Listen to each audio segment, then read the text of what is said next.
हाजी, आतंकवाद के खिलाफ लड़ाई में कैसा कदम है ये? बहुत अच्छा कदम है। जरूरी था? हाँ जरूरी है। क्या लगता है कितना असर होगा साइबर इसका? अटैक की बात है ना ये।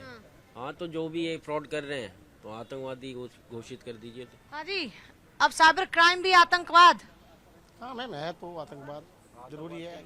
इसके खिलाफ अगर सरकार ने कदम उठाया तो अच्छी बात है, लेकिन जो सरकार की मतलब सोशल मीडिया पे सरकार के खिलाफ है वो उन पे के खिलाफ भी अटैक होगा, जैसे कि हम भी करते हैं और भी बहुत से लोग हैं, उन सब के लिए भी खतरा है। सर, लोगों को एक अलग किस्म का डाउट है, कह रहे हैं कि सरकार के खिलाफ कोई कमेंट कर दिया तो आप उनको भी घेर लेंगे क्या? देखिए, ये अपना अपना एक सोच है, परिप्रेक्ष्य है। जैसे भाई साहब ने कहा, एकदम सही कहा, हमारे डिजिटल मूवमेंट के कुछ लाभ हैं तो डिजिटल मूवमेंट के कुछ नुकसान भी हैं। लाभ ये है कि हम एक मोबाइल से पूरी दुनिया से जुड़ गए हैं। हम डिजिटल करेंसी हो, चाहे कोई खरीदारी हो, चाहे कुछ हो, कहीं से बैठ के कहीं भी कर दे रहे हैं, ये लाभ है। लेकिन स्वाभाविक है कि हमारे नंबर के साथ हमारा नाम भी जा रहा है, तो उसका भी कहीं न कहीं व्यापारीकरण होगा तो उसका नुकसान होगा। उन नुकसान को रोकने एक बार भाई साहब, उस नुकसान को रोकने के लिए सरकार ने ये एक ऐतिहासिक कदम उठाया है। ये जनता के बीच से ही निकली समस्या के समाधान को करने के लिए। कुछ लोगों को ये ख्याल कहाँ से आ गया, वो कह रहे हैं कि सरकार के खिलाफ कभी क्वेश्चन उठाएंगे आप तो लपेट लेंगे इसी प्रहार के तहत। देखिए, ये कहीं नहीं आप पूरे कानून में लिखा हुआ है कि आप सवाल उठाओगे, क्वेश्चन करोगे तो आपको लपेट लिया जाएगा। हाँ, अगर आपके खिलाफ कोई ऐसा, जैसे एआई आ गया है, अब एआई के माध्यम से आपके साथ कोई भी वीडियो प्रसारित हो सकती है, उस पर नकेल तो होना चाहिए ना। अगर एआई टेक्नोलॉजी देश के हित में है तो देश के अनहित में भी बहुत सारी चीजें हैं। हर एक आदमी का जो अपना एक पर्सनल इमेज है उसको भी डिस्टॉर्ट करने का वो एक बहुत बड़ा तरीका हो सकता है। तो उसको नकेल कसने के लिए अगर ये लाभदायक है तो सरकार बहुत अच्छा काम कर रही है। देखिए, जो उनके प्रश्न का जवाब ये है कि देश में कानून है, आप कोर्ट में जा सकते हैं। सरकार के खिलाफ बोलने पर कोई कानून नहीं है ऐसा देश का जो आपको एक्ट ऑफ टेरर में आ जाएगा, पहली बात। दूसरी बात, जो इसमें जो सबसे अच्छी बात है कि किसी भी तरीके की धार्मिक, जाति है या जो वैचारिक जो दंगा या टेरर या आतंकवाद होता है उस पे ये प्रहार है।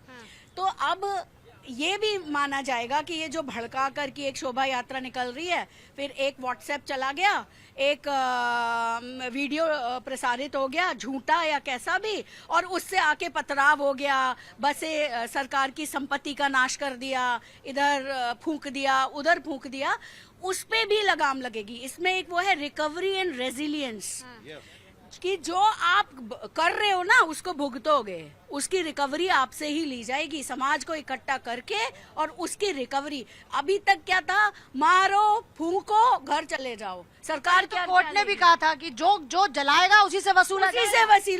तो ये समाज की परेशानियों से ही निकला हुआ कानून है, इसका तो हर व्यक्ति को स्वागत करना चाहिए। इसमें बड़ा स्पष्ट किया गया कि विशेष संप्रदाय, जातीयता, राष्ट्रीयता, सभ्यता से इसको नहीं जोड़ता।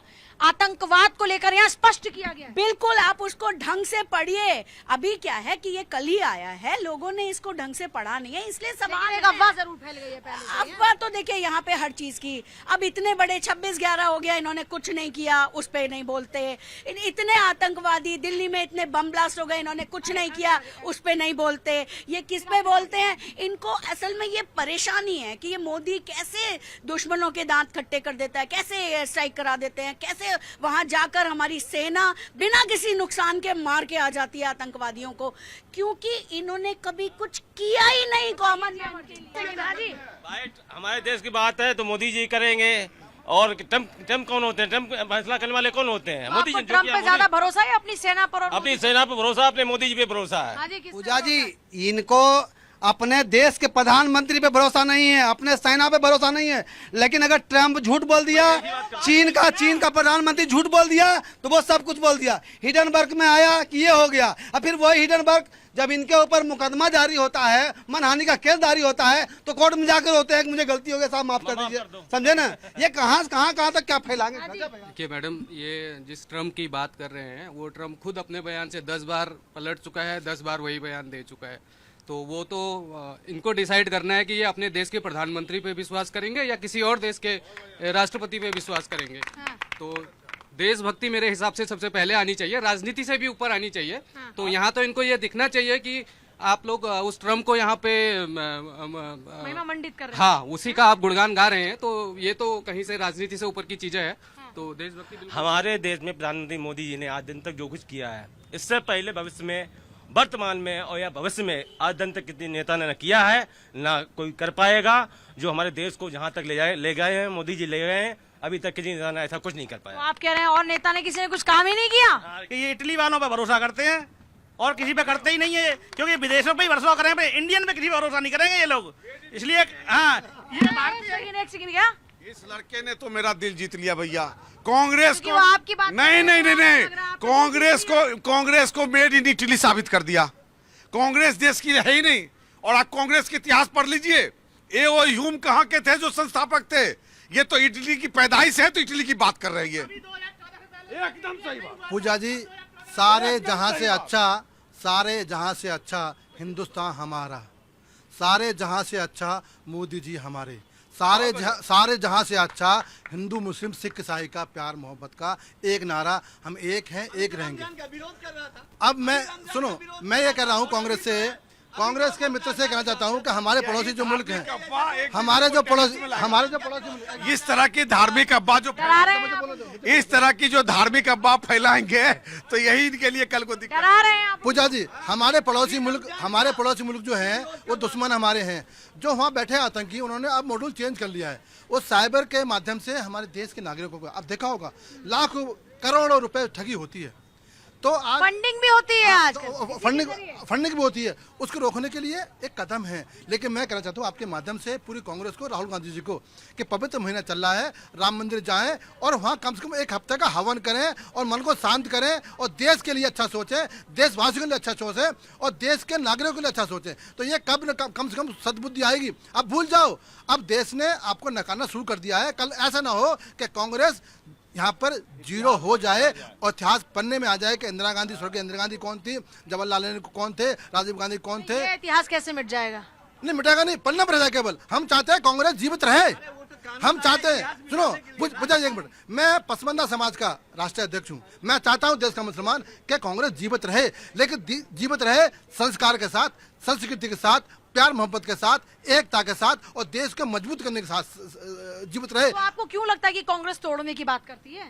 एक बात बताओ, 11 वर्षों में जितनी भी बिल आए हैं, किसी एक को इन्होंने अच्छा बताया है?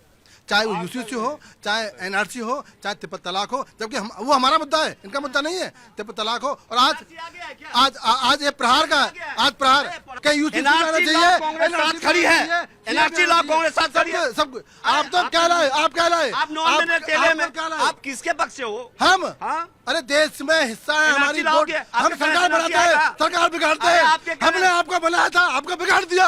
हम सरकार बनाते हैं, 80% मुसलमान हैं, हमारे वोट से सरकार बनी। 70% आपने हमारे वोट से सरकार मानेगा बीजेपी वाला? हमारी बात मानेगा? नहीं मानेगा। आपने नहीं मानी, हमारी बात मानेगा। एनआरसी लॉ कांग्रेस पार्टी साथ लड़ो मत। जब देश में 300 सुनो, जब देश में 370 आ सकता है तो एनआरसी सीए सब आ सकता है। जब 370 हट सकता है तो सब एक साथ कहना एनआरसी लाएगा, कांग्रेस पार्टी इसके साथ खड़ी है। झूठ मत फैला। अब बिगाड़ दिया। हम बनाते हैं, खड़ा एनआरसी लेकर के आए। आज एनआरसी आ जाएगा ना, कल कोई उसको गाली देना शुरू कर देगा। मैं उनके साथ खड़ा हूँ।